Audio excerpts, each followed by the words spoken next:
Welcome, leaders, teams, and those ready to take charge of their energy. It's Kelly Buboltz, your guide in workforce energy management. Burnout is not just a buzzword, it's a symptom of deeper root cause stressors. We're here to stop waiting for the change and start leading it. It's time to reclaim our energy and lead our days with intention and purpose. Let's talk about a concept that I like to call the convenience tax. And this one's a hard one for me because I love a lot of output and productivity, but sometimes it comes at a cost from ourselves.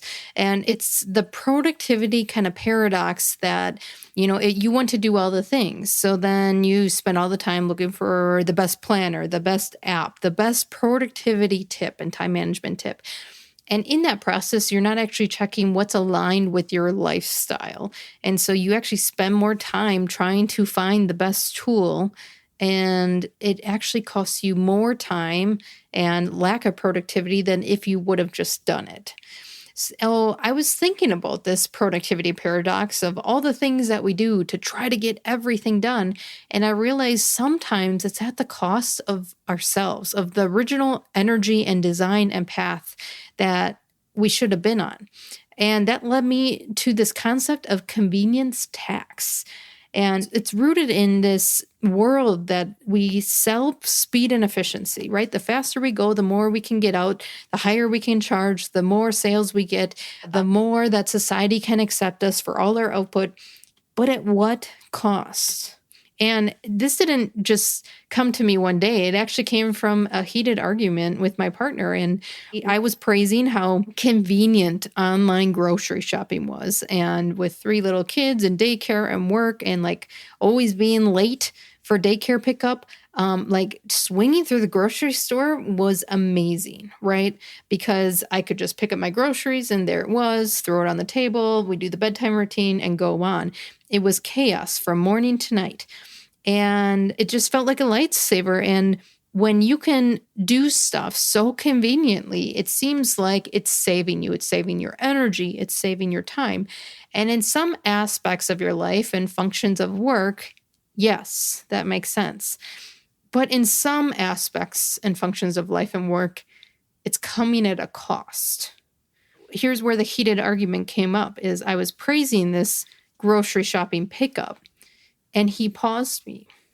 And he said, listen to what you just said. You don't even have time for gathering food. One of the basic human needs to live. That's not sustainable. Now, you might be thinking yeah, I'm in that situation too. We're all busy.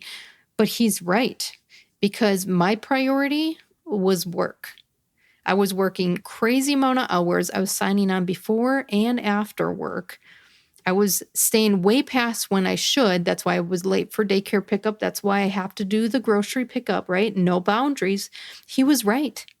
That moment forced me to rethink not just my grocery and food routine, but how I designed my days. Because we're not on a journey just to get more done. We're on a journey to live more sustainably, mentally, physically, emotionally, and deepening our relationships to areas and places of our life that matter. So let me ask you, what are you trading for convenience? And does it actually give you more life or just more speed? What's a convenience that you've built into your routine that might actually be taxing your energy, your presence, your values? And what might change if you slowed that moment down? Even just this week, if made intentional, that you slow it down. And this shift in my mindset around convenience, it started small with just having time to go grocery shopping, making intentional grocery shopping lists of the food we need. And then it turned into home-cooked meals, making meals together, prepping the food together, cleaning up together.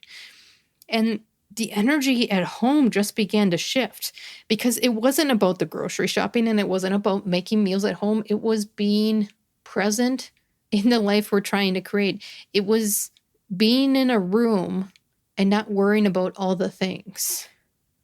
It wasn't draining. Every activity that with my kids and the small moments we get at home together with my endless, overwhelming to-do lists.